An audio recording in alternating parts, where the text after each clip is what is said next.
حضور سید عالم علیہ السلام فرماتے ہیں اللہ حیا فرماتا ہے کہ اس کا بندہ اس کے سامنے ہاتھ پھیلائے اور اللہ اس کے ہاتھوں کو خالی واپس کر دے۔ اللہ حیا فرماتا ہے۔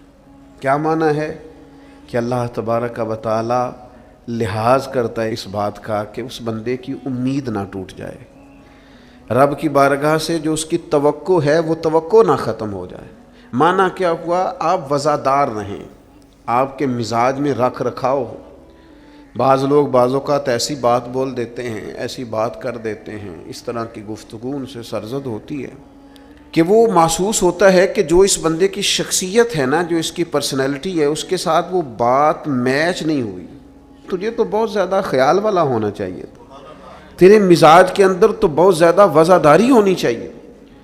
نبی پاک صلی اللہ تعالیٰ علیہ وسلم نے فرمایا رب حیا کرتا ہے، اور ایک مقام پہ حضور نے فرمایا جب سفید داڑھی والا مسلمان قبر میں جاتا ہے تو اللہ فرشتوں سے فرماتا ہے اسے عذاب نہ دینا، مجھے حیا آتی ہے۔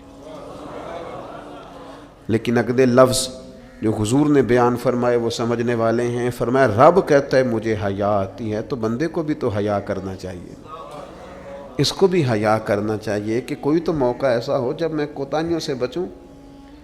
اب اگر میری عمر کے تقاضے بڑھ گئے ہیں تو میرے حلم کے تقاضے بھی بڑھ جائیں، میری وزاداری کے۔ وہ حضرت حافظ سعدی رحمۃ اللہ علیہ نے ایک مقام پہ فرمایا کرنے لگے میں نے 20-22 سال کے بوڑھے بھی دیکھے اور میں نے 80-90 سال کے نوجوان بھی دیکھے۔ حضور یہ کیا بات ہوئی؟ فرمانے لگے عمریں بڑی زیادہ ہو گئی ہیں لیکن اپنے مزاج کے لحاظ سے وزادار بچپنا ہے طبیعت میں، ابھی بھی عادات ایسی ہیں کہ جن میں غور کرنے کی ضرورت۔ اور فرماتے ہیں کچھ لوگ ایسے ہیں کہ عمریں تھوڑی ہیں لیکن انہوں نے اپنے آپ کو سمیٹ لیا ہے، بعض چیزوں پر اپنے اوپر پابندی کر لی ہے، بعض چیزوں کا لحاظ کرتے ہیں، کچھ معاملات سے بڑی ہمت کر کے بچتے ہیں۔ پھر انہوں نے نتیجہ نکالا، کہنے لگے میں اس نتیجے پہ پہنچا ہوں کہ بزرگی عمر کے ساتھ نہیں ہوتی، علم اور حلم کے ساتھ ہوتی ہے۔ علم اور حلم کے ساتھ بزرگی کا تعلق ہے۔ تو اپنی آنے والی نسل کو وزادار کیا جائے، اس کے اندر حیا پیدا کی جائے، انہیں اس بات کا لحاظ دیا جائے کہ آپ مذاق کریں لیکن اس کی بھی تو حد ہونا۔ آپ یقین کریں بعض لوگ دادا کے ساتھ شغل کر رہے ہوتے ہیں، اپنے دادا کے ساتھ اس کا مذاق بنا رکھا، معاذ اللہ، اپنے والدین کے بارے میں باتیں کر کے وہ ہنس رہے ہوتے ہیں، اور کئی دفعہ والدین سپورٹ کر رہے ہوتے ہیں، کہتے ہیں یہ بڑا اس کا مذاق والا مزاج ہے، مجھے بھی معاف نہیں کرتا۔ تو آپ اسے کیا بنا رہے ہیں؟ جب یہاں بھی اس کا پردہ قائم نہیں ہے تو پھر اس کا پردہ کہاں قائم ہوگا؟ اس کی طبیعت کے اندر ٹھہراؤ ہونا چاہیے۔ نبی پاک علیہ السلام نے صحابہ سے پوچھا کہ وہ کون سا درخت ہے جس کی مثال مومن کی طرح ہے؟ تو حضرت عبداللہ ابن عمر فرماتے ہیں مجھے سوال کا جواب آتا تھا کہ وہ کھجور کا درخت ہے، لیکن چونکہ حضرت عمر بیٹھے تھے میرے والد، چونکہ حضرت صدیق اکبر بیٹھے تھے، چونکہ حضرت عثمان غنی بیٹھے تھے، چونکہ علم و حکمت کے تاجور مولا علی بیٹھے تھے، مجھے جواب آتا تھا۔ لیکن حضرت عبداللہ ابن عمر فرماتے ہیں حیا مانے تھی، حیا نے مجھے منع کیا کہ اتنے بزرگ بیٹھے ہوں اور تو جواب دیتا پھرے۔ ہمارے مفسرین کرام نے یہاں لکھا ہے کہ اساتذہ اور مشائخ کی موجودگی میں علم بتانا بھی منع ہے۔ آپ کے بڑے بیٹھے ہوں، آپ تقریر کرنے سے بھی لحاظ کریں، آپ وہاں کوئی مسئلہ نہیں بیان کریں۔ یہاں تو بڑے معاملات اور ہو جاتے ہیں۔ ہمیں اپنے بزرگوں کے سامنے ایک خاص وزاداری وہ بندے کو خوبصورت کرتی ہے۔ حضرت عباس حضور کے چچا ہیں، ان کے بیٹے جناب عبداللہ ابن عباس فرماتے ہیں میرے والد سے کسی نے پوچھا تھا آپ بڑے ہیں کہ نبی پاک؟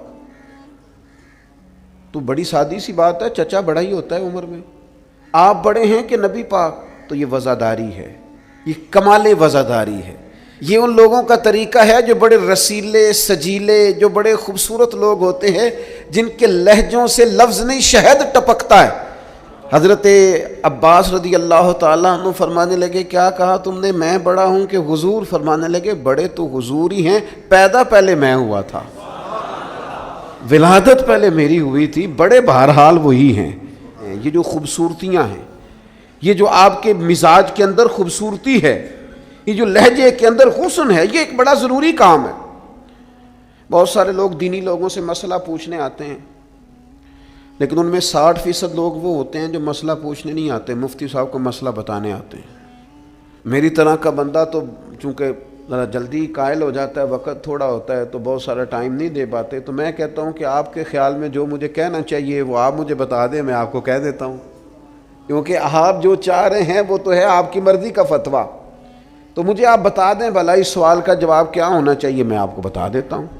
لیکن اگر آپ مجھ سے پوچھنے آئے ہیں تو پھر آپ حوصلہ کریں، پھر دین جو بات کہتا ہے وہ مجھے بیان کرنے دیں، پھر مرضی کا فتویٰ حاصل نہ کریں، پھر ذرا رکیں۔ اور یہی حالت بہت سارے اللہ ماشاء اللہ شاگردوں کی ہوتی ہے۔ ان کا خیال ہوتا ہے استاد میری مرضی کے حساب سے تعلیم دے، مریدین کا خیال ہوتا ہے کہ شیخ اس طرح کر کے چلیں۔ تو بھئی تیری شرطوں پہ ہی کرنا ہے، اگر تجھ کو قبول تو یہ سہولت تو مجھے سارا جہاں دیتا ہے۔ اگر تیری شرطوں پہ ہی تو نے آنا ہے کہ میرے پاس یہ ٹائم ہے تو اس ٹائم آؤں گا، تو میں اس وقت پسند کرتا ہوں تو میں اس وقت آؤں گا، تو آپ اگر یہ کہیں گے تو پھر میں یہ تیری شرطوں پہ ہی کرنا ہے، اگر تجھ کو قبول تو یہ سہولت تو مجھے سارا جہاں دیتا ہے۔ پھر تو ٹھیک ہے، اگر ہم نے کچھ دو کی پالیسی پہ ہی تعلق بنانا ہے تو پھر استادی شاگردی تو نہ ہوئی۔ اپنی زندگی کے اندر وزاداری، خوبصورتی، ٹھہراؤ، لہجے کے اندر حسن، مزاج کے اندر ایک کمال۔ حضرت امام مالک رحمۃ اللہ علیہ کو کسی بات پر امام اعظم نے بڑا ڈانٹ دیا، شاگرد تھے، بڑا ڈانٹ دیا، سخت ڈانٹا، اور اس کے بعد بھی وقفے سے کبھی کوئی ایسی بات ہوتی تو امام صاحب کہتے ہیں میری طبیعت سے وہ غصہ نہ جاتا کہ یار اس نے ایسا کیوں کیا۔ کچھ عرصے کے بعد جا کے وہ بات کھلی کہ جس بات پر امام ابو مالک کو ڈانٹا ہے ان کی تو غلطی نہیں تھی، دوسرے کلاس فیلو کی غلطی تھی، ان کی تو انہوں نے تو یہ بات کہی نہیں، تو کسی اور نے کہی تھی اور نام ان کا لگ گیا۔ بچے کر دیتے ہیں نا شرارت، کسی نے کی نام کسی، تو امام اعظم ابو حنیفہ رحمۃ اللہ علیہ امام مالک سے کہنے لگے بیٹا تم نے بتایا کیوں نہیں، اتنی ڈانٹ کھا لی۔ حضرت امام مالک نے سر جھکا لیا، کہنے لگے حضور لوگوں کے جسموں پر لوگوں کا احسان ہوتا ہے، میری تو سانسوں پر بھی تیرا احسان ہے، میری سانسیں بھی تیری مقروض ہیں۔ یہ جو لوگ مالک کو جانتے ہیں یہ اس نسبت سے جانتے ہیں کہ یہ ابو حنیفہ کی گلی میں آتا جاتا ہے۔ سونیاں زندگی میں جتنا نام اور عروج پایا تیرے صدقے پایا، 4 جھڑکیاں نہ سہ سکتا تیرے نام پر، میں نے پسند نہیں کیا۔ اور پھر آپ نے پوچھا بھی تو نہیں نا کہ بتاؤ، آپ نے کہا ڈانٹ کھانی ہے تو دکھ قبول محمد بخشا بس راضی رہن پیارے، کوئی حرج نہیں۔ آپ نے کہا ڈانٹ کھانی ہے تو کھا لیتی، اس میں حرج والی کون سی بات؟ یہ خاص وزاداری، یہ خاص خوبصورتی۔ میں آپ سے عرض کروں، ہمارے گھروں میں جو بڑے بوڑھے ہوتے ہیں نا، وہ جب پڑھی لکھی بہو لے کے آتے ہیں نا تو اس کا مطلب یہ تھوڑی ہوتا ہے کہ وہ بیچارے ہامتے کامتے رہیں گے، ڈرتے رہیں گے کہ جناب بہو بڑی پڑھی لکھی ہے یا داماد بہت پڑھا لکھا ہے تو کوئی ایسی بات نہ ہو جائے کہ وہ کہے ہو بابے کو تو پتہ ہی نہیں۔ پڑھا لکھا وہ بندہ ہوتا ہے جو دوسروں کے مزاج کی رعایت کرے، جو تھوڑا سا سمجھے کہ میری اس چیز کی وجہ سے کوئی شخص کسی کمزوری کا شکار تو نہیں ہو رہا۔ اگر آپ نے تربیت کی ہے تو پھر تربیت کا معنی تو یہ ہونا چاہیے کہ اسے ادب بھی کرنا آئے، پیار بھی کرنا آئے، گھر کے بزرگوں کے حق میں اس کے رویے میں نرمی بھی آئے۔ اور اگر آپ نے تربیت یہ کی ہے کہ ہم چما دیگرے نیز تمہاری طرح کا دوسرا کوئی نہیں، تو پھر یاد رکھو اگر تمہاری طرح کا دوسرا کوئی نہیں نا تو پھر تمہیں بھی کوئی ماننے کو تیار نہیں ہے۔ پھر جعلی روب اور ہوتا ہے اور دلوں میں محبت اور ہوتی ہے، پھر ان چیزوں میں فرق ہوتا ہے۔ حضرت مولا علی شیر خدا رضی اللہ تعالیٰ عنہ سے کسی آپ نے فرمایا ایک مقام پہ فرمایا ہر چیز کی زکوٰۃ ہوتی ہے، عقل کی زکوٰۃ پتہ کیا ہے؟ حضور کیا فرمایا؟ عقل کی زکوٰۃ جاہلوں کے ساتھ گزارا کرنا ہے۔ تیری عقل کی زکوٰۃ نکلے گی، تجھے پتہ چلے گا کہ تو کس طرح گزارا کرتا ہے، اور اگر تو جاہل سے گزارے نہیں کر سکتا تو پھر اس کا مطلب یہ ہے کہ تو نے علم کو سمجھا۔ عزیز دوست آپ غور فرمائیں اور اس پر آپ توجہ رکھیں گے کہ وزاداری، لفظوں کا چناؤ۔ قرآن مجید نے کہا یا ایھا الذین آمنوا لا تقولوا راعنا وقولوا انظرنا، اے ایمان والو تم نے جب میرے محبوب سے بات کرنی ہے تو رائنا نہیں کہنا، انظرنا کہنا ہے. یہ نہیں کہنا حضور سمجھ نہیں آئی رعایت کر دے، یہ کہنا یا رسول اللہ ایک نظر کرم کر دیں، ذرا بات دوبارہ سمجھا دیں.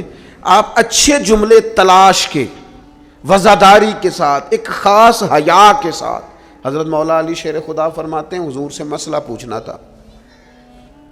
مسئلہ پوچھنا بڑا ضروری کام ہے. اگر آپ مسئلہ دریافت نہیں کرتے تو بڑا عرصہ تک ماحول اس طرح کا رہ جاتا ہے کہ جس سے آپ جہالت میں ہی وہ کام کرتے رہتے ہیں. مسئلہ پوچھیں گے تو بات بہتر ہوگی. تو حضرت مولا علی کہتے ہیں حضور سے مسئلہ پوچھنا تھا. سوال کرنا بڑا ضروری ہے، خود حدیث پاک میں موجود ہے سوال کرنا آدھا علم ہے. لیکن حضرت علی کہتے ہیں نبی کریم سے مسئلہ پوچھنا تھا، میں نے مہینوں انتظار کیا،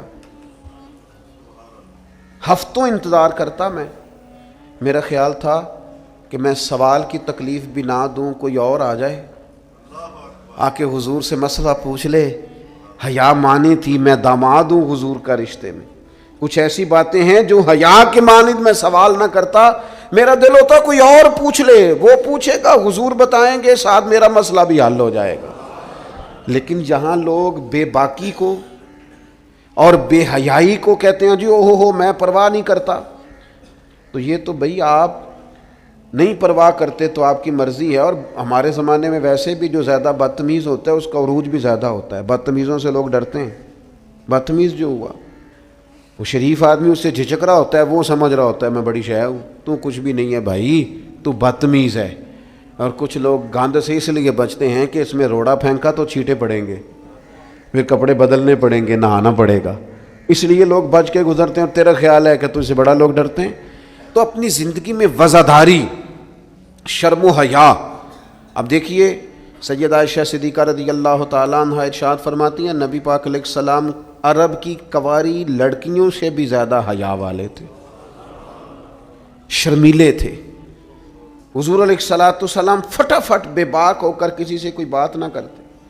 اب دیکھیں صحابہ غلام ہیں رسول پاک کے، اگر حضور کسی کا نام لے کے بھی اس کی تربیت کرنا چاہیں تو وہ آدمی خوش ہوگا، سعادت مندی ہوگی. لیکن حضور کو کسی شخص کے بارے میں بتایا جاتا نا فلاں نے یہ بات کی ہے، تو کبھی نامینیٹ کر کے اس بندے کے سامنے بات نہیں کرتے. یہ وزاداری والا معاملہ ہے. تو محبوب کیا فرماتے؟ حضور فرماتے لوگوں کو کیا ہو گیا ہے، اب انہوں نے اس طرح کرنا شروع کر دیا. وہ ایک کی بات ہوتی سب کو سمجھ آ جاتی اور اس کی بھی ساتھ لگتے اصلاح ہو جاتی. اپنی مزاج سے اپنی وزاداری کو ختم نہیں کریں، اپنے لہجے کو ختم نہ کریں. رسول پاک صلی اللہ تعالی علیہ وسلم نے فرمایا حیا خیر ہی خیر ہے، حیا سراپا خیر ہے. تیرا جھکا جھکا لہجہ، تیرے جھجکتے لفظ، تیری ٹھہری ٹھہری باتیں، تیرا ذرا سمٹ کر چلنا، سمٹ کر بات کرنا، تیرے لہجوں کا ٹھہراؤ، گویا یہ وہ ٹھنڈی ہوا ہے جو چلے گی تو صحیح پر کسی کو فائدہ دے گی، نقصان نہیں دے گی. لیکن اگر تیرا خیال طوفان بننے کا ہے پھر ایسا نہ ہو کہ درخت بھی ٹوٹیں، رستے بھی بند ہوں، عمارتیں بھی گریں. حضور نے فرمایا حیا خیر ہی خیر ہے. حیا جہاں آتی ہے خیر لاتی. نبی پاک صلی اللہ تعالی علیہ وآلہ وسلم ایک جگہ سے گزرے، یہ بخاری میں موجود ہے. تو ایک شخص اپنے بھائی کو سمجھا رہا تھا، اسے کہہ رہا تھا یار تو بڑا ہی شرمیلا ہے، اس طرح بھی کوئی کام ہوتا ہے؟ تیری شرم و حیا کی وجہ سے بڑے مسائل بنتے. بھائی بھائی کو ڈانٹ رہا تھا کہ تو اس قدر زیادہ جھجکتا ہے، شرمیلا ہے کہ بڑے ہمارے مسائل خراب ہو گئے تیری جھجک کی وجہ سے. تو حضور قریب سے گزرے تو یہ میرے کریم کا انداز دیکھیے. حضور فرمانے لگے اسے کچھ نہ کہہ، اسے چھوڑ دے، اس لیے کہ حیا تو ایمان کا حصہ ہے. حیا تو ایمان کا حصہ ہے. اور ایک حدیث میں حضور نے فرمایا 70 سے زیادہ شاخیں ہیں ایمان کی، اور حیا بھی ایمان کا حصہ ہے. آپ وزادار رہیں، آپ میں خوبصورتی رہے گی. آپ تھوڑا سا انتظار میں رہیں، آپ تھوڑا سا رکیں. آپ کوئی اپنے مزاج کے اندر کوئی ایسا چھچورا پن پیدا نہیں کریں جس سے آپ کی طبیعت، آپ کا لہجہ، آپ کا انداز، آپ یقین کریں سنجیدہ لوگ تو حجروں میں چلے گئے. ایک بہت بزرگ تھے، عالم بھی تھے، تو کچھ سیاسی سوجھ بوجھ اچھی رکھتے تھے. میری ان سے ملاقات ہوئی تو میں نے ان سے کہا کہ صاحب آپ کو تو بڑا اچھا سیاستدان سمجھا جاتا تھا، تو کیا ہوا آپ چھوڑ گئے؟ کہنے لگے موجودہ سیاست سے وزاداری رخصت ہو گئی ہے، لہذا ہم نے بھی ارادہ کیا ہے کہ اب یہ دامن بچانے والا کام ہے، لہذا قبل از وقت بھرا میلہ چھوڑ دینے کا ارادہ کیا ہے، اب یہ ماحول ہمارے والا نہیں رہا، دامن بچانے کا ارادہ کیا ہے کہ اس میں وزاداری نہیں۔ میرے عزیز، کبھی بھی اپنے مزاج سے، اپنے مرتبے سے، اپنے وقار سے نیچے اتر کر کبھی کوئی بات نہ کریں، کبھی کوئی کاروبار نہ کریں، کبھی کوئی لین دین نہ کریں۔ آپ اپنی وزاداری، اپنا حسن، اپنے ایمان اور تقوی کے ثمرات کی حفاظت کریں، کسی جگہ کوئی کمزوری نہیں دکھائیں۔ تھوڑی سی مشکل ہوتی ہے جب انسان زمانے کے ساتھ مل کے نہیں چلتا تو مشکلات آتی ہیں تھوڑی بہت، جب دور کے مطابق فیشن نہیں کرتا تو ظاہر ہے اسے لوگ پینڈو بھی کہتے ہیں، اسے جاہل بھی کہتے ہیں، اسے یہ بھی کہتے ہیں کہ اسے شعور کوئی نہیں، یہ تانے تھوڑے بہت سننے پڑتے ہیں، لیکن آپ کی وزاداری، آپ کے وقار میں، آپ کے لہجے میں کسی قسم کی کوئی کمزوری نہیں آنی چاہیے۔ آپ ایک نمونہ ہیں، اور یہ مت سمجھیے گا کہ لوگ صرف آپ کی تقریر سے تاثر لیتے ہیں، آپ کا نمونہ عمل آپ کے گھر سے لے کر دوستوں کی محفل تک وہ شمار کیا جاتا ہے۔ آپ بڑی خوبصورتی کے ساتھ، حضرت غوث اعظم رضی اللہ تعالیٰ عنہ 2000 دینار کا جوڑا پہن کے جمعے کا خطبہ دیتے تھے، 2000 دینار کا جوڑا۔ تو آپ کی اہلیہ نے ایک دن کہا کہ حضرت کئی دفعہ ایسے ہوتا ہے کہ صبح کا کھانا گھر میں ہوتا ہے اور شام کا نہیں ہوتا، لیکن آپ جب ممبر کی طرف بڑھتے ہیں تو آپ کا لباس اتنا شاہانہ ہوتا ہے کہ لوگ سمجھتے ہیں پتہ نہیں ہم کتنے کو مالدار ہیں۔ تو حضرت فرمانے لگے یہی تو میں چاہتا ہوں، میں نہیں چاہتا کہ میں پھٹے کپڑے پہن کے رکھوں اور لوگ جاتی دفعہ میرے ہاتھوں میں نذرانہ تھما کے جائیں کہ یہ رکھ لیں، لباس لے لیجئے گا۔ فرمایا اس طرح کا لباس پہنیں گے، اس طرح کی وزاداری اختیار کریں گے کہ جدھر سے گزریں گے لوگ سمجھیں گے کہ اللہ نے دینداروں کو بڑا بے نیاز بنایا ہوا ہے۔ ہم اپنی وزاداری کے اندر کیوں کوئی کمزوری لائیں؟ اپنے مزاج کے اندر آپ یقین کریں حضرت سعدی شیرازی قرضہ پکڑ کے مہمان نوازی کرتے تھے، قرضے پکڑ کے لوگوں کو کھانا کھلانا، اس لیے کہ وزاداری قائم رہے اور کسی جگہ کسی کمزوری کا اظہار نہیں کرنا تاکہ کسی کو پتہ نہ چل جائے، کوئی یہ نہ سمجھے کہ دین کے نام پہ آئے ہیں تو بار بار یہاں سے سوال ہو رہا ہے۔ تو یہ حیا ہے، یہ خوبصورتی ہے، یہ مزاج کا حسن ہے۔ رسول رحمت صلی اللہ تعالی علیہ وآلہ وسلم نے ہمیں ایک اور حیا کرنے کا بھی کہا ہے، اس پر بھی حضور نے ہماری توجہ دلائی۔ وہ حیا کیا ہے؟ وہ ہے اپنے رب سے حیا کرنا، اپنے مالک سے حیا کرنا۔ جب ہم لوگوں کے بیچ ہوتے ہیں تو لوگوں سے حیا کرتے ہیں۔ حضرت عثمان غنی رضی اللہ تعالیٰ عنہ غسل خانے کی 4 دیواری کے اندر بھی غسل کرتے تھے تو تہمت باندھ کے۔ تو گھر والوں نے، یہ کسی نے پوچھا کہ حضور غسل خانہ چاروں جانب سے بند ہے اور اس کے اوپر چھت ہے اور آپ اس میں غسل کر رہے ہیں تو پھر بھی آپ تہمت کے ساتھ، اور بڑا سمٹ کے اور بڑا کونے میں بیٹھ کے۔ تو آپ فرمانے لگے جب لوگوں کے بیچ ہوتا ہوں تو لوگوں سے حیا کرتا ہوں، جب تنہا ہوتا ہوں تو رب سے حیا کرتا ہوں۔ حضرت امام اعظم ابو حنیفہ گھر کی 4 دیواری میں بھی ننگے سر نہیں بیٹھتے تھے، ٹانگیں پھیلا کے نہیں بیٹھتے تھے، فرماتے تھے سوتے وقت یہ کام کروں گا۔ میں گھر میں بھی وہ لہجہ اختیار نہیں کرنا چاہتا، اس لیے کہ میں اس رب کا ماننے والا ہوں جو حی و قیوم ہے، جو ہر جگہ دیکھتا ہے۔ رب سے بھی حیا۔ اور آپ کو پتہ ہے ہمارے صوفیاء نے فرمایا ہے کہ سب سے زیادہ اللہ سے وہ بندہ حیا کرتا ہے جو اپنے خیالات پر کنٹرول کرتا ہے، اپنے جذبات پر کنٹرول کرتا ہے، جو وسوسوں کو نہیں آنے دیتا، جو اپنی طبیعت میں کوشش کرتا ہے کہ اچھے خیالات ہی رہیں، وسوسے آئیں تو جھٹک دیے جائیں۔ اس لیے کہ وہ نبی پاک علیہ السلام کا جو فرمان موجود ہے نا کہ رب نہ تمہاری جیبیں دیکھتا ہے نہ صورتیں دیکھتا ہے، وہ جب دیکھتا ہے تمہارا دل دیکھتا ہے۔ تو وہ حیا کرتے ہیں کہ دل میں کوئی ایسا خیال آئے جو غلط ہو، برا ہو، گندا ہو، چونکہ مالک نے دیکھنا ہے، وہ اس لیے خانہ دل کو صاف رکھتے ہیں۔ لیکن نہ کوئی مہمان گھر میں آتا ہے تو لوگ فٹافٹ صفائی نہیں کرتے، چیزیں نہیں اٹھاتے کہ وہ کیا سوچے گا، یہ کتنے میلے کچیلے ہیں، وہ کہ مہمان نے دیکھنا ہے، اور جس دل کو رب رحمان نے دیکھنا ہے اس کی صفائی رکھنا کہ اس میں گندے برے خیالات، ہرس، ہوس، لالچ، حسد، بغض، کینہ، عداوت، بددیانتی، بدگمانی یہ موجود نہ ہو، جو کہ رب نے دیکھنا۔ اللہ کے پیارے رسول صلی اللہ تعالیٰ علیہ وسلم نے فرمایا اللہ تعالیٰ سے حیا کرو جس طرح حیا کرنے کا حق ہے۔ تو صحابہ کہتے ہیں ہم نے عرض کی یا رسول اللہ صلی اللہ تعالیٰ علیہ وسلم الحمدللہ ہم اللہ سے حیا کرتے ہیں۔ تو حضور نے فرمایا حیا کا وہ معنی نہیں جو تم نے سمجھا ہے۔ تو یا رسول اللہ پھر سمجھا دیں کیا معنی ہے حیا کا؟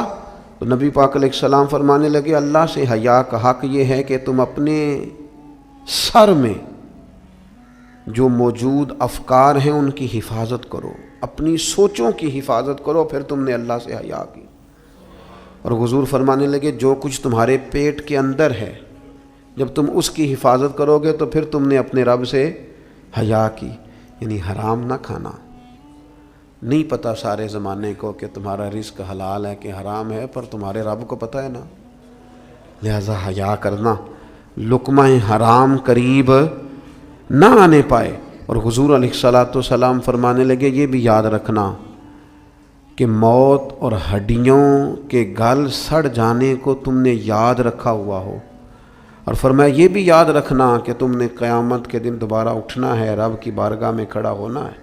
اگر تم نے ان سب چیزوں کو یاد رکھا پھر تم نے صحیح معنوں میں اپنے رب سے حیا کی، اور اگر تم نے یہ بھلا دیا ہے اور بس ٹھیک ہے دوڑ کے آئے، نماز پڑھ لی، اور جناب محفل میلاد میں جانے کا وقت آیا تو کہیں سے ادھار ٹوپی لے کے سر پہ اوڑھ لی اور لباس جو ہے وہ شلوار قمیض والا نکل آیا اور لہجہ بدل گیا، تو پھر کچھ ظاہری طور پر تو چیزیں بہتر کی لیکن حقیقی معنوں میں اپنے رب سے حیا نہیں کی۔ خوبصورت زندگی، خوبصورت لب و لہجہ، خوبصورت بولنا، خوبصورت آنا جانا۔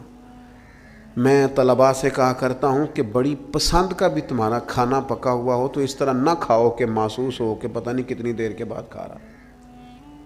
تمہارا لہجہ صاف ستھرا، تو جو ہمیں کہا گیا کہ بھوک ہو بھی تو ذرا ہاتھ ہٹا لو، کھانے میں، پینے میں، لباس پہننے بھی آپ انوکھ۔ میں نوجوانوں سے عرض کروں گا تمہاری کٹنگ کیوں اس طرح کی لگے کہ جس میں کوئی طبیعت کا انوکھا پن ظاہر ہو، جس سے تمہاری وزاداری پہ ضرب آئے۔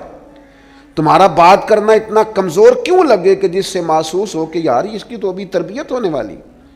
تمہیں کیوں اس بات کی کمزوری محسوس ہو کہ لوگ میری طرف دیکھیں، لوگ مجھے جاننے لگ جائیں گے، تو کمزوری ہے۔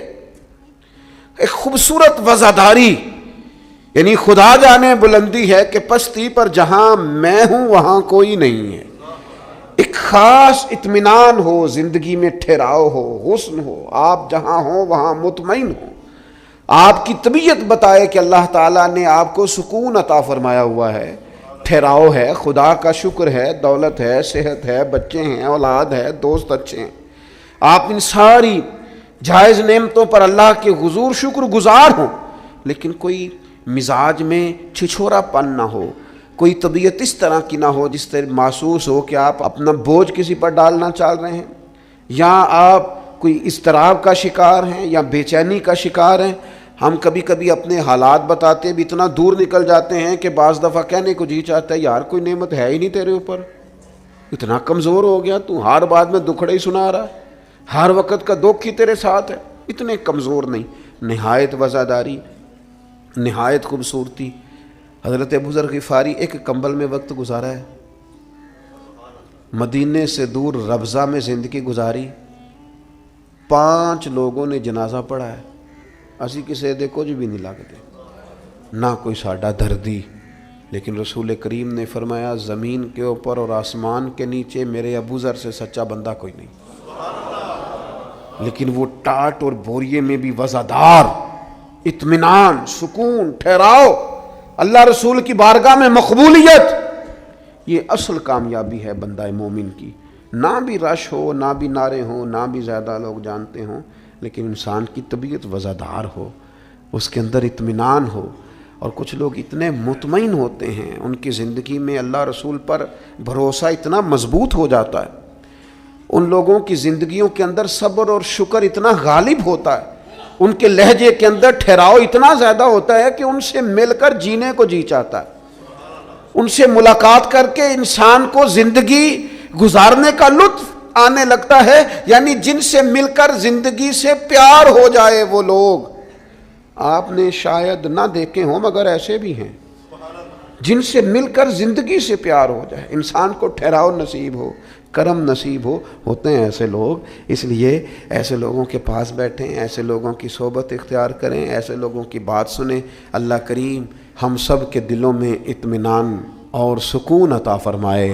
معتدل چلنے والے لوگ جو ہوتے ہیں ان کا بیلنس ہمیشہ ٹھیک رہتا ہے، ان بیلنس نہیں ہوتے، تو معتدل زندگی گزاریں، اعتدال پسند بنیں، چیزوں میں شدت نہ لائیں۔ نبی پاک علیہ الصلوۃ والسلام نے فرمایا دین میں بھی غلو نہ کرو، فرمایا تم سے پہلے لوگ غلو کی وجہ سے ہلاک ہو گئے۔ کچھ لوگ غلو کرتے ہیں، چھوڑ دیا جی میں نے سارا کچھ، میرا کوئی تعلق نہیں جی، میں نے نہیں بیاہ کرانا، میرا شادی سے کیا لینا دینا، میں نے گھر چھوڑ دیا جی، اب میں نے بس تسبیحاں ڈال لی ہیں گلے میں جی، میں اب بس مسجد میں ہی ہوں جی، میں فلانی جگہ۔ دین تو اس کو پسند ہی نہیں کرتا، یہ تو حقوق سے بھاگنے والی بات ہے، شریعت تو اس کو سپورٹ ہی نہیں کرتی۔ اور میں نہ جناب چھوڑ دیا جی میں کچھ نہیں کھاتا جی، بس میں تو روزہ رکھتا ہوں ہر روز، ساری رات اللہ اللہ کرتا ہوں، اس کو پسند نہیں کرتا دین اسلام۔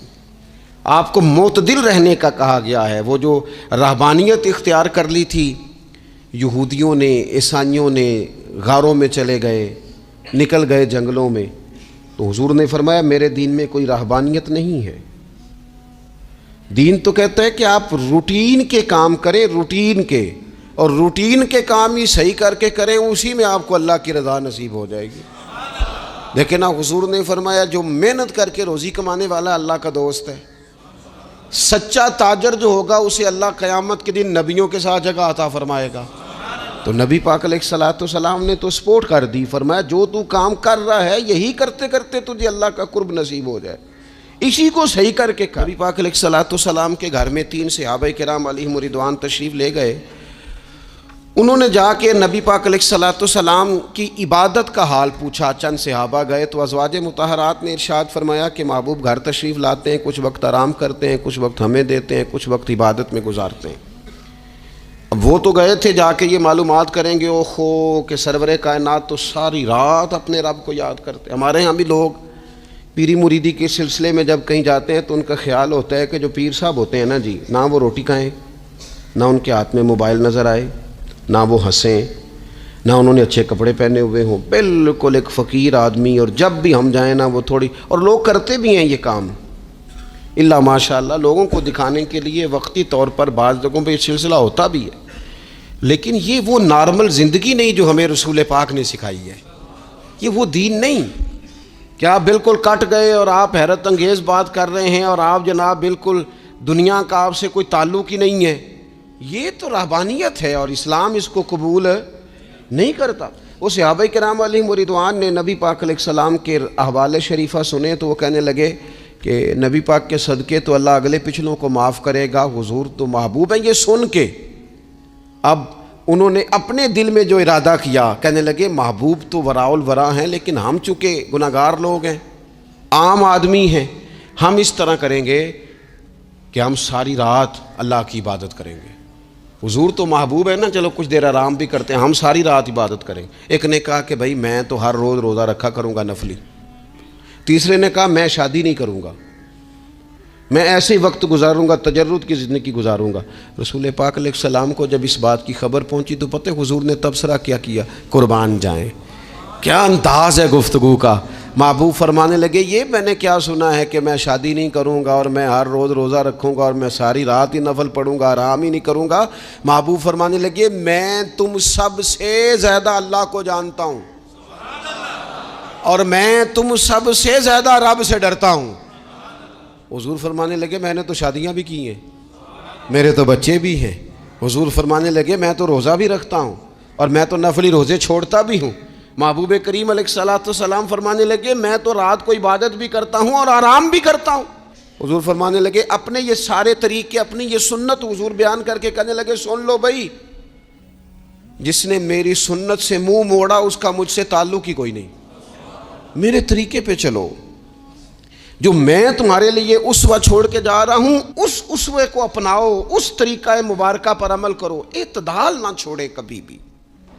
غیر معتدل ہو جاتے ہیں لوگ، میں نے دیکھا ہے کہ وہ جب بندہ غیر معتدل ہو جاتا ہے تو چیزوں کا حسن ختم ہوتا ہے، اس کا وقار اٹھ جاتا ہے، اس میں تازگی نہیں رہتی، اس کے اندر وہ کیفیت نہیں رہتی۔ یہ دین کی بات ہے نا، تبلیغ ہے، یہ بھی حد سے زیادہ نہیں کرنی چاہیے۔ حضرت عبداللہ ابن مسعود رضی اللہ تعالیٰ عنہ سے لوگوں نے کہا تھا ہمارا دل کرتا ہے آپ روز واز کریں، روز تقریر کریں، ہم روز سنیں، تو آپ فرمانے لگے نہیں، ہفتے میں 3 دن بات کروں گا۔ اتنی بات کریں گے جو معتدل رہے، جو حد سے زیادہ نہ بڑھے۔ وہ ہمارے ہاں رواج ہے نا 2.5 گھنٹے کی تقریر کا، 3 گھنٹے کی تقریر کا، 4 گھنٹے کی تقریر کا۔ تو ہم سے لوگ کئی دفعہ کہتے ہیں اسی تے جے گل سمجھن لگے سا تسی ختم کر دیتی۔ تو میں نے کہا آپ شروع لیٹ ہوئے نا، ہم اللہ کے فضل سے پہلی بات سے شروع ہو گئے تھے، ہم نے وہ آدھا گھنٹہ تمہید پہ نہیں نہ لگایا۔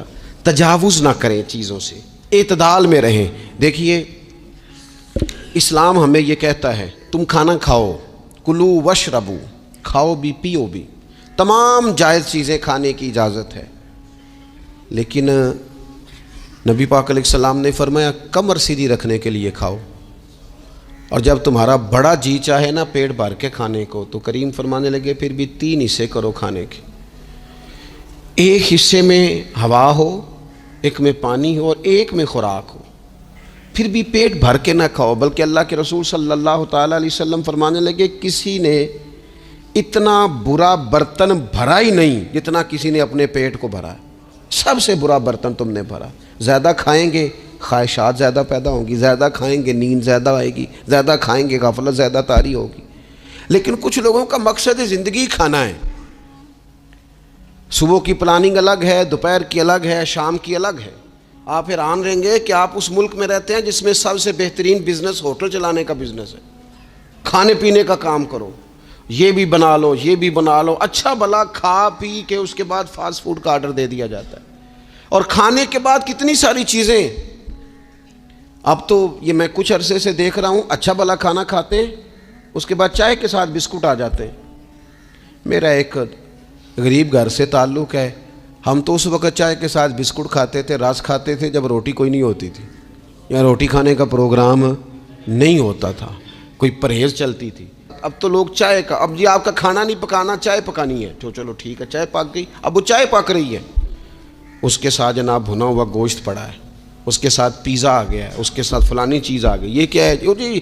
اچھا پھر وہ خواہش بھی ہوتی ہے بعض میزبانوں کی کہ اب یہ تعریف بھی کریں، وہ سارا کچھ رکھ کے تو ساتھ یہ بھی کہہ رہے ہوتے ہیں تو چونکہ روٹی ڈاک چھڑی سی، لہذا پھر ہم نے نا یہ سارا کچھ کیا ہے۔ یعنی وہ کہہ رہے ہوتے ہیں کہ مہمان اب یہ گئے کہ او ہو آپ نے تو بڑا تکلف کر دیا ہے، اس کی کیا ضرورت تھی۔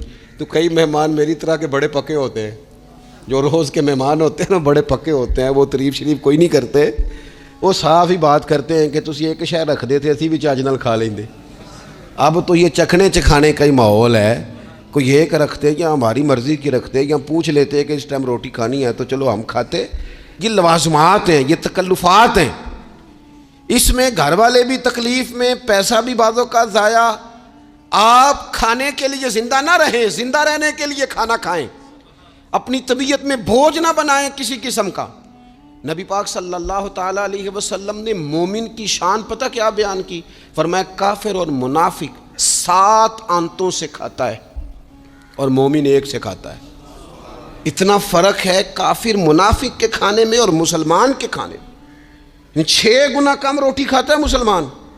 حضرت عمر فاروق ملک شام میں حضرت ابو عبیدہ بن جراح سے ملنے کے لیے گئے تو کہنے لگے اتنی دور سے آیا ہوں، سپہ سالار روٹی تو کھلا۔ تو انہوں نے اپنے بیگ سے رات کا خشک ٹکڑا کھانے کا نکالا اور پانی کا پیالہ دے کے کہنے لگے عمر یہ لو کھا لو۔ تو حضرت فاروق اعظم کہنے لگے یہی وہ مزیدار روٹی تھی جس کے لیے میں تیرے پاس آیا تھا، یہی وہ کھانا تھا، میں تلاش کر رہا تھا کہ یہ تمہیں ملے گا۔ کدھر گئے وہ لوگ جو رات کے کھانے میں فریج بھی نہیں ہوتی تھی، رات کے کھانے میں تھوڑا پانی ڈال دیا اماں نے، اس کو 3-4 دفعہ ابال لیا، رات کی روٹیوں میں تھوڑا سا پانی اور تھوڑا سا گھی، پورا گھی نہیں، تھوڑا سا پانی اور تھوڑا سا گھی، اور ساتھ دادی نانی یہ بھی کہہ رہی ہے کہ یہ پانی سے ذرا نرم ہو جائے گی روٹی، اور پھر وہ کھانا کھایا جا رہا ہے، اس کے اندر نہ تو ڈاکٹر آپ کو یہ کہہ رہا ہے کہ یہ نقصان کا باعث ہے، نہ معدے پہ بوجھ بن رہا ہے، نہ اس کے لیے پھر بھائیوں کو جا کے پردیس کاٹنا پڑ رہا ہے، نہ باپ کو کئی کئی قسم کی نوکریاں کرنی پڑ رہی ہیں، گھر کے اندر ہی سارا کچھ مینج ہے۔ یہ وہ حسن ہے جو اسلام کہتا ہے تم غیر معتدل ہو گئے، تم حد سے بڑھ گئے، تم نے زندگی ساری کھانے پینے پہ لگا دی۔ اور بھائی من چاہی نعمتیں تو جنت میں ملیں گی، ہم نے تو مزے مزے کے کھانے وہاں جا کے کھانے، پھل اور وہاں ملے گی نعمتیں جو بار بار ملیں گی، چہرے ایک جیسے ہوں گے پر ذائقہ بڑا منفرد سے منفرد نظر آئے گا۔ تو وہ جو پردہ غیب میں چیزیں تھیں وہ ساری چیزیں لوگ کہتے ہیں آج ہی ہم ساری غیر معتدل نہ بنے، تھوڑی سادگی لائیں، تھوڑا درمیانہ راہ، اسلام اس کو پسند کرتا ہے۔ نبی پاک علیہ السلام کی بارگاہ میں ایک مہمان آیا، ابھی وہ مسلمان نہیں تھا، تو محبوب نے فرمایا ایک بکری کا دودھ دھوکے سے پلا دو۔ ایک بکری کا دودھ دھویا گیا، پلایا گیا، پھر دوسری کا دودھ دھویا گیا، پلایا گیا، پھر تیسری کا، وہ 7 بکریوں کا دودھ پی گیا۔ صبح اللہ نے توفیق دی اور وہ کلمہ پڑھ گیا۔ اب نبی پاک علیہ السلام نے فرمایا اسے بکری کا دودھ دھو کے پلاؤ۔ ایک بکری کا دودھ پیا، دوسری کا پی نہ سکا، رات 7 کا پی گیا تھا۔ تو میرے کریم فرمانے لگے یہ مومن اور کافر کا فرق ہے۔ جب تک یہ حالت کفر میں تھا 7 بکریوں کا دودھ پی گیا، اب یہ مومن ہوا ہے تو اللہ تبارک و تعالیٰ نے ایک دودھ کے ساتھ ہی اسے سیر فرما دیا ہے، اس کی تشنگی اور بھوک اللہ نے مٹا دی۔ میں جانتا ہوں جن گھروں میں بچے اس مزاج کے ہو جاتے ہیں، اس طبیعت کے ہو جاتے ہیں کہ آج یہ کھانا ہے، کل وہ کھانا ہے، پرسوں وہ کھانا ہے، وہ پھر کھانے پینے میں سارا وقت گزرتا ہے۔ پھر وہاں دیکھا ہے کہ اماں بیچاری باورچی خانے میں ہی رہتی ہے، پھر وہاں صرف ایک ہی سلسلہ ہے کہ کھاؤ کتنا کو کھا سکتے ہو۔ تو معتدل رہیں۔ تیسری بات یہ کہ رزق کمانے کے مسئلے میں بھی معتدل رہیں، کاروبار کریں، محنت کریں، منصوبہ بندی کریں، کوشش کریں، لیکن پیسے کمانے کے مسئلے میں ڈپریشن کا شکار نہ ہو۔ یعنی اس کو نہ جینے مرنے کا مسئلہ نہ بنائیں کہ اگر ایک مہینہ کاروبار صحیح چمکا ہے تو صحت بھی ٹھیک رہی ہے، اور اگلے مہینے اگر تھوڑے حالات خراب ہوئے ہیں تو بلڈ پریشر بھی کافی اوپر نیچے ہو گیا ہے۔ اس کو نفسیاتی مسئلہ نہ بنائیں۔ پہلے بھی کئی دفعہ کہہ چکا ہوں، پھر کہتا ہوں، 2 4 5 دوستوں سے پیار ہے تو 2 4 دفعہ انہی دنوں میں نا، سال کے بعد آ کے مجھے کچھ دن آتے ہیں نا کاروبار پہ، انہی دنوں میں آ کے انہوں نے مجھ سے کہا، دور سے آئے، کہا جناب ہم کاروباری بندے، حالات ٹھیک نہیں، کوئی دعا بتائیں۔ تو میں نے کہا جن دنوں ٹھیک ہوتے ہیں ان دنوں کیوں نہیں آتے؟ کہ آج کل حالات بڑے اچھے ہیں، کچھ شکر کا طریقہ بتائیں، کیوں نہیں آتے؟ کیا فلسفہ ہم نے اختیار کر لیا ہے؟ رزق کا وعدہ اللہ کا ہے، اس کو کمانے میں اور پیسے کمانے میں محنت کرنے کا حکم دیا گیا ہے۔ نبی پاک علیہ الصلوۃ والسلام نے فرمایا جد و جہد کرو، نکلو، اللہ پہ بھروسہ کر کے نکلو، جس طرح وہ پرندوں کو روزی دیتا تمہیں بھی دے گا، لیکن اس میں نفسیاتی مسئلہ نہ بنایا جائے۔ حضور علیہ الصلوۃ والسلام نے نا ایک جملے کے اندر اس مضمون کو اتنے حسین انداز میں سمیٹا ہے نا کہ مسلمان، یہ ابن ماجہ میں موجود ہے، مسلمان اگر ان 2 جملوں کو کبھی سمجھ جائے نا تو سکون آ جائے زندگی میں، اطمینان نصیب ہو جائے، تیقن کی دولت ملے۔ حضور فرمانے لگے رزق کمانے کے معاملے میں معتدل رہنا، کوئی بندہ اتنی دیر تک مرے گا نہیں جب تک اس کے حصے کا رزق اسے مل نہ جائے۔ اتنی دیر تک بندہ دنیا سے نہیں جائے گا، تیرا حصہ تیرے تک پہنچے گا۔ کبھی بھی بے آبرو ہو کے رزق کمانے کے چکر میں نہ پڑے، کبھی بھی ذہن پہ سوار نہ کر لیں کہ میرا کام نہیں چل رہا۔ وہ میں تھوڑی دیر پہلے عرض کر رہا تھا کہ ایک بزرگ نے نا 2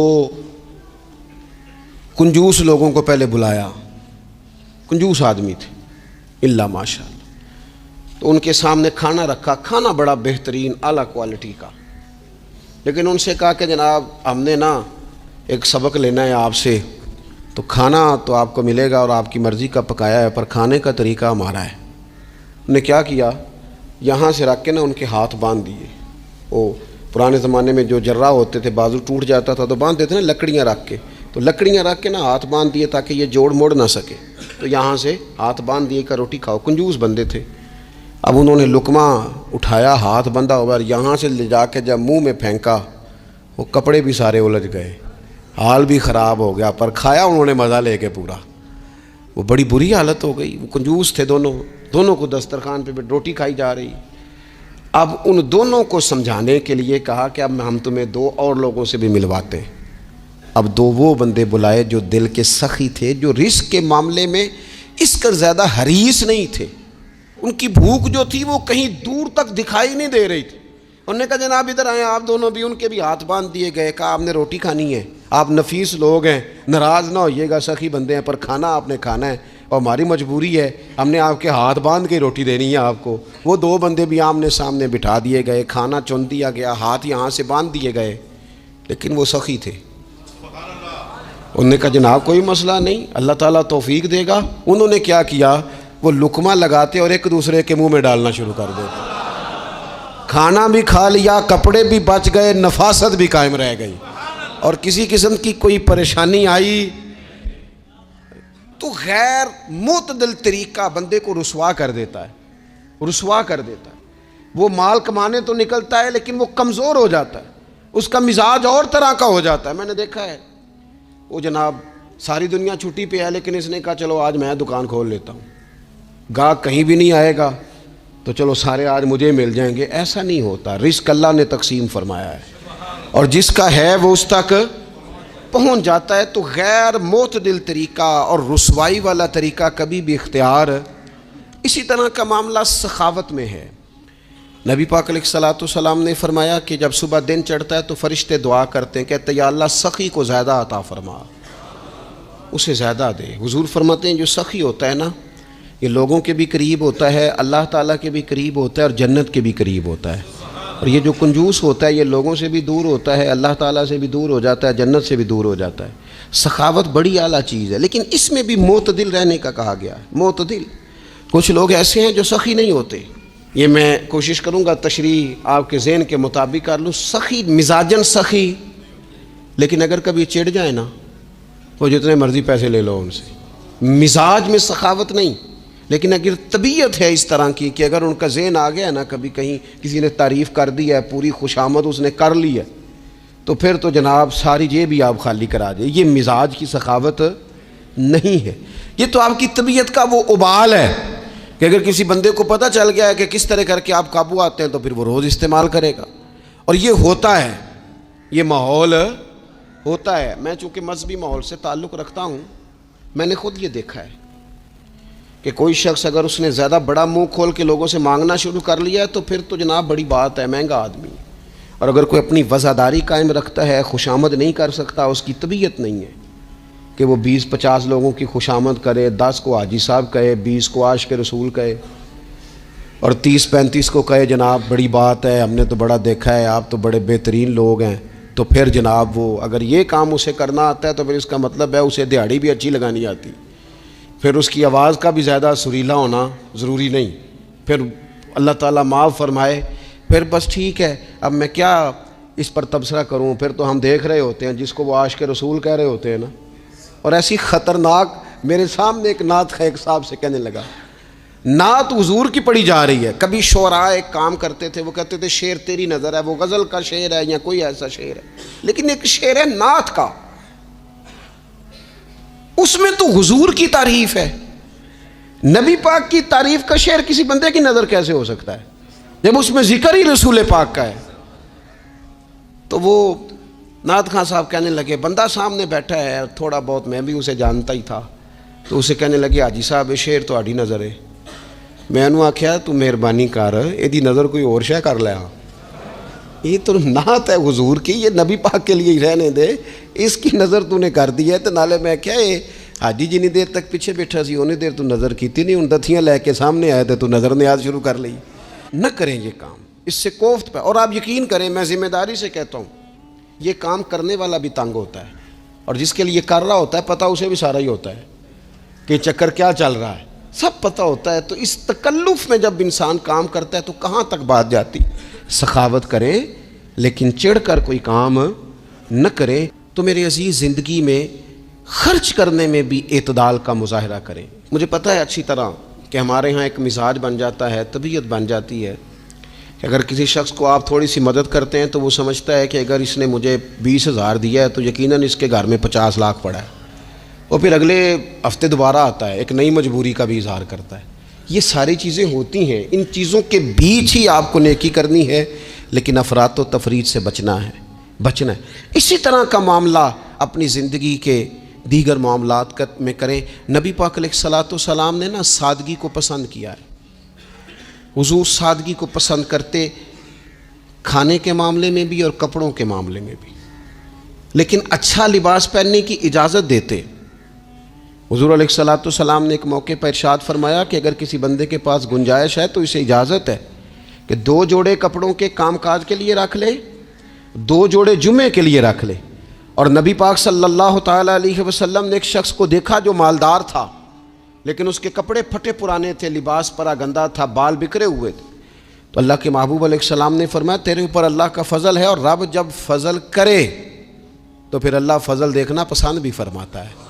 فرمایا تو اچھا لباس پہن، حرج کوئی نہیں، لیکن اپنا رسول پاک علیہ السلام کا طریقہ مبارکہ یہی تھا کہ سیدہ عائشہ صدیقہ فرماتی ہیں کہ یہ وہ لنگی مبارک ہے اور یہ وہ پیوند والا کرتا مبارک ہے، اسی میں محبوب نے اپنی جان اپنے رب کریم کی بارگاہ میں پیش کر دی۔ اور فرماتی ہیں کتنے کتنے دن گزرے کہ رسول پاک علیہ الصلوۃ والسلام نے کھانا تناول نہیں فرمایا، کتنے کتنے دن گزرے۔ میں اس ساری بات کو اگر سمیٹوں نا تو میں یہ نوجوان اگر میری بات پر غور کریں تو اسلام کہتا ہے حضور خود کنگھی بھی فرماتے تھے، تیل بھی لگاتے تھے، امامہ بھی باندھتے تھے، سرما بھی پہنتے تھے، سادہ لباس پہنتے تھے لیکن صاف ستھرا۔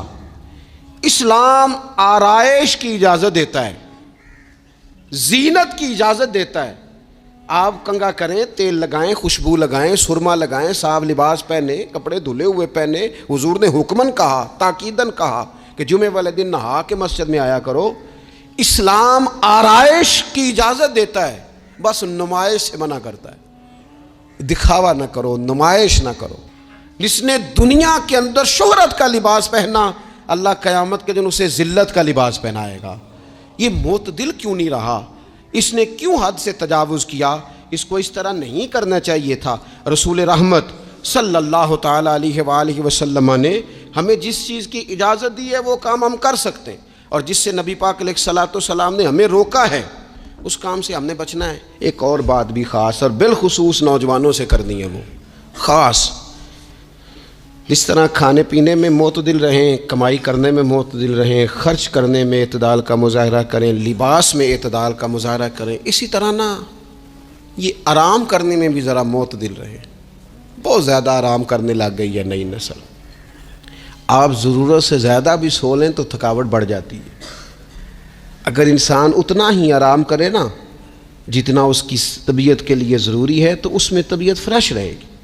لیکن اگر آپ کہیں، وہ ایک دوست ہیں ہمارے، تو ان کو جب تک کوئی اٹھائے نہ تو اٹھتے نہیں، تو گھر والوں نے ایک دن ارادہ کیا کہ آج صبح نہیں اٹھانا، دیکھتے ہیں کتنے بجے اٹھتا ہے۔ ماشاءاللہ شادی شدہ ہیں، بچے ہیں، تو کہنے لگے جی پھر اللہ کے فضل سے میں 2 بجے خود ہی اٹھ گیا تھا۔ نہیں، رات ایک شخص سویا ہے اور اگلے دن 2 بجے سویا، تو اب انہوں نے تو یہ بات محبت میں کی، تو پھر میں نے ان سے یہ پوچھا، میں نے کہا یہ بتائیں کہ آپ چلیں رات آپ سو گئے، سمجھ لیں آپ سو گئے 2 بجے رات کو، 12 گھنٹے کے بعد اگر آپ اٹھے طبیعت کیسی تھی؟ کہنے لگی فریش نہیں تھی۔ میں نے کہا فریش تبھی ہوتی ہے اگر آپ فجر میں اٹھ کے وضو کر کے نماز پڑھتے ہیں۔ فریش یہ تبھی ہوتی ہے اگر آپ سحری آپ اپنی روٹین کے مطابق اٹھتے اور اپنی ڈیوٹی پہ جاتے، واپس آتے اور تھک کے سوتے۔ بہت زیادہ آرام پسندی، اور جب سے یہ ساتھ موبائل اٹیچ ہوا ہے، ایک کونا مل جائے، ایک تکیہ مل جائے اور موبائل کی بیٹری موجود ہو اور سروسز اس کی ساری ٹھیک ہوں، پھر ہمیں آواز کوئی نہ دے۔ اس سے کیا ہوتا ہے؟ وجود بالکل سست ہو جاتا ہے۔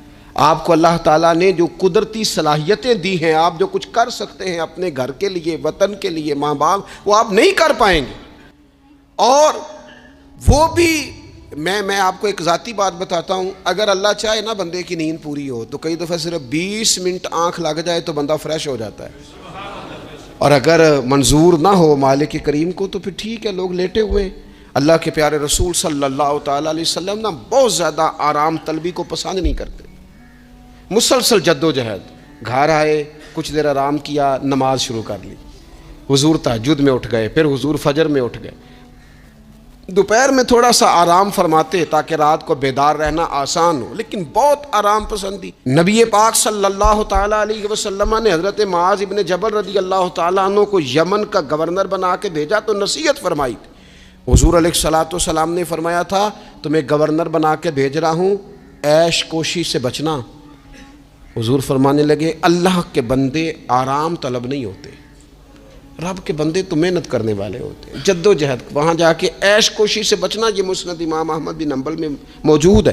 یہ جو آرام ہے نا، ہمیں بلائے کوئی نہ، آواز کوئی نہ دے، مرضی سے اب تو چھٹی ہے جی، اب تو میں نے سویرے اٹھنا ہی نہیں، او بھائی ڈھیر سارے کام ہیں جو چھٹی والے دن کرنے کے، ڈھیر ساری ذمہ داریاں ہیں جو چھٹی والے دن پوری کرنے کی۔ اپنی زندگی سے، اپنے وجود سے کچھ نفع لیں، ایسا نہ ہو کہ یہ بیکار ہو جائے۔ لیکن اگر زندگی صرف اور صرف کھانے پینے میں، لباس پہننے میں اور باتیں کرنے میں لگ جائے تو پھر تو آپ بیکار ہو جائیں گے۔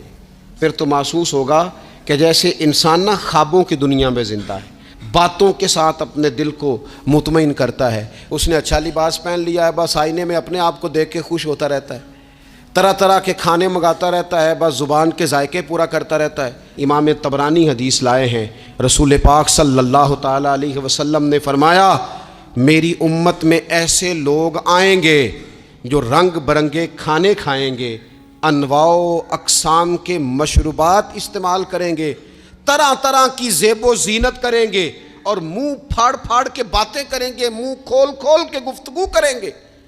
حضور نے پتہ کیا فرمایا؟ فرمایا یہ میری امت کے بدترین لوگ ہیں، یہ بدترین لوگ ہیں جن کا مقصود ہی صرف لباس پہننا ہے، مقصود ہی صرف کھانے کھانا ہے، مقصود ہی منہ کھول کھول کے باتیں کرنی ہے۔ ان لذات میں جو لوگ پوری طرح الجھ گئے، کوئی خیر کا کام ہی نہ کر سکے، کوئی مقصد زندگی کی طرف ہی نہ بڑھ سکے، یہ بدترین لوگ ہیں۔ عزیز دوستو، ان تین چیزوں میں ڈھیر سارے لوگ، اللہ تعالیٰ معاف کرے الا ماشاء اللہ، اللہ سب کو محفوظ رکھے، اپنی زندگی کو ضائع کرتے دکھائی دیتے ہیں۔ یا تو کھانے پینے کا شوق ہے، یا لباس کی زیب و زینت کی طرف توجہ ہے، یا بس نشستن گفتن برخاستن بیٹھے ہیں اور باتیں کی ہیں اور اٹھے اور اتنی باتیں کی ہیں، اتنی باتیں کی ہیں، اس میں بھی کوئی اعتدال نہیں۔ بہت زیادہ بولنے سے وقار چلا جاتا ہے، بہت زیادہ باتیں کرنے سے باتوں کا حسن ضائع ہوتا ہے، بہت زیادہ بولنے والے کے جملے قیمتی نہیں رہتے، بہت زیادہ باتیں کرنے والا آدمی بے وزن اور بے وقت ہونے لگتا ہے، بغیر مانگے مشورہ دینے والے لوگوں کے مشوروں کو لوگ ردی کی ٹوکری جاننے لگتے ہیں۔ اپنی زندگی کو اگر وزادار اور باوقار بنانا چاہتے ہیں تو ذرا لباس میں بھی سادگی ہو، اللہ کی ہر نعمت خوش دلی سے استعمال کی جائے، سادہ کھانا بھی ملے تو رب کی عطا سمجھ کے رغبت کے ساتھ، شوق کے ساتھ اسے استعمال کیا جائے۔ مجلس میں بیٹھا جائے تو سیکھنے کی کوشش کی جائے، دوسروں کی باتوں کو سنا جائے۔ اللہ تعالیٰ نے نا کان دو دیے ہیں، زبان ایک دی ہے، معنی کیا ہے؟ ڈبل سننا چاہیے اور سنگل بولنا چاہیے، دو گنا سنیں اور اس سے آدھی گفتگو کریں۔ اور ہمارے حضرت تو فرمایا کرتے تھے اپنے جملوں کو چھوٹا کرو، جو بات تھوڑے جملوں میں کہی جا سکتی ہے اسے لمبے جملوں میں نہ کہو۔ ہر بات کی وضاحت کرنا اور ہر بات کا پس منظر بیان کرنا اور بات کو اتنا لمبا کر دینا کہ اصل بات ہی اس میں سے رہ جائے، بیچ میں سے مدعا ہی ختم ہو جائے، آنے کا مقصد ہی کسی کو سمجھ میں نہ آئے، اس سے بھی انسان اعتدال کا رستہ چھوڑتا ہے۔ تو فرمایا ولا تعتدوا، حد سے نہ بڑھو، ان اللہ لا يحب المعتدین، اللہ حد سے بڑھنے والوں کو پسند نہیں کرتا۔ اللہ تبارک و تعالی ہمیں دین کا جو حسن ہے اعتدال پہ رہنا، اس پہ ہمیشہ قائم رکھے۔